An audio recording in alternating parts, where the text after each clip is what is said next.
Կառավարության երրորդ մասնաշենքի մոտ կեսօրից հետո ոստիկանները սկսել են ուժ կիրառելով բերման ենթարկել խաղաղ ցուցարարներին, որոնց ակցիան արդեն ավարտվել էր։ Կառավարության հրաժարականը պահանջող ակտիվիստները հավաքվել էին թույլ չտալու վարչապետի մուտքը այս մասնաշենք, որի մոտ արդեն ժամեր առաջ մի քանի շերտով պատ էին կազմել մեծ թվով ոստիկաններ։ Նիկոլ Փաշինյանը շենք է մուտք գործել ցուցարարների վանկարկումների ներքո։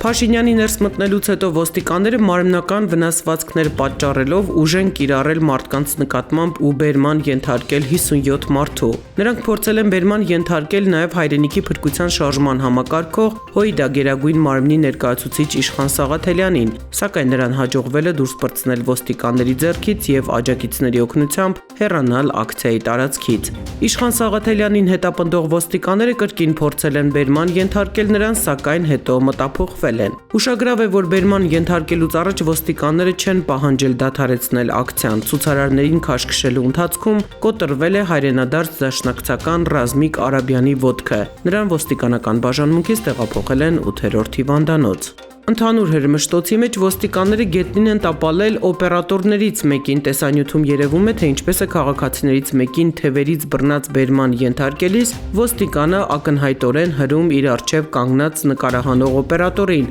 որը կորցնում է հավասարակշռությունը եւ տապալվում գետնին։ Նախարարությունների շենքից դուրս գալիս, ինչպես եւ մուտք գործելիս Փաշինյանը դեպի կառավարություն է քայլել թիկնապահներով շրջապատված եւ Նիկոլ Դավաճան վանկարկումների ներքո։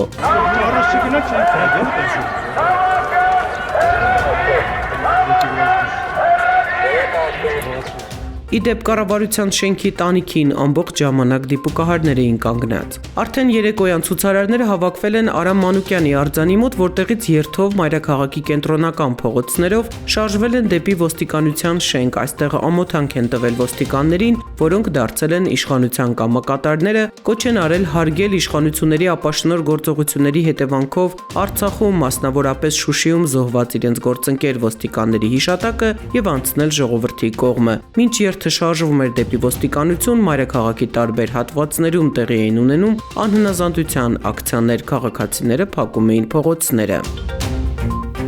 Ռուսաստանը ակտիվ մասնակցում է Հայաստանի զինված ուժերի վերաձևավորմանը, լրագրողներին ասել է Հայաստանում Ռուսաստանի արտակարգ եւ լիազոր դեսպան Սերգեյ Կոպիրկինը, որը հայրենիաց պաշտպանի օրը այցելել էր հաղթանակի զբոսայգի եւ հարգանքի տուրք մատուցել անհայտ զինվորների հիշատակին։ Նա նաեւ պատասխանել է հարցին, որ Ադրբեջանի խնդրանքով Ռուսաստանի պատմության դասագրքերում փոփոխություններ են կատարվել Արևելյան Հայաստան ձևակերպման մեջ։ Ես կարող եմ հիմնվել այն նույն աղբյուրների վրա, որոնք հրապարակվել են լրատվամիջոցներում, ասել է դեսպան Կոպիրկինը, նաեւ նշել, որ այդ աղբյուրներին չի մեկնաբանի։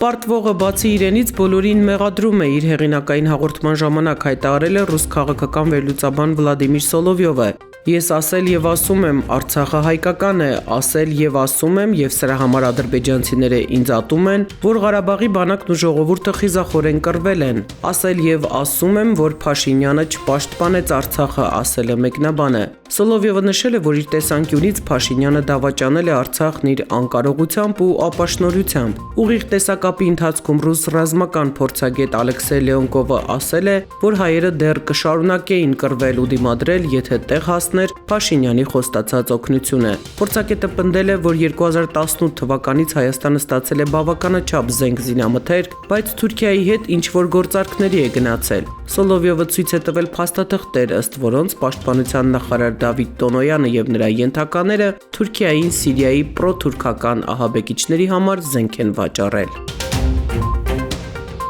Հատուկ ջոկատայինները արցունքաբեր գազ են կիրառել Վրաստանի միասնական ազգային շարժում ընդդիմադիր կուսակցության գրասենյակում եւ ձերբակալել կուսակցության նախագահ Նիկա Մելիային։ Նա մեղադրվում է 2019 թվականին Թբիլիսիում հակառուսական ցույցի ժամանակ խորհրդարանի գրոհի կազմակերպման մեջ։ Փետրվարի 17-ին դատարանի ընդունած կալանքի մասին որոշումից հետո Մելիան փակվել էր իր գրասենյակում, նրան պահպանող ընդդիմադիրները պնդում էին, որ Մելիային չեն հանձնի ոստիկանությանը։ Հիշեցնենք, որ վարչապետ Գախարյան 5 շաբթի հրաժարական էր տվել Մելիայի հարցում իր թիմի հետ ունեցած տարաձայնությունների պատճառով։ Վրացական ընդդիմությունը պատրաստվում է զանգվածային ցույցերի, բողոքի ցույցերը կսկսվեն եւ կտևեն այնքան ժամանակ, մինչեւ հասնենք արդյունքի նոր ընտրությունների, ասել է ընդդիմադիրներից մեկը։ Խորհրդարանի նախկին խոսնակ Նինո Բուրջանաձեն կոչ է արել մարդկանց ոտքի կանգնել եւ պայքարել իրենց երեխաների ապագայի համար։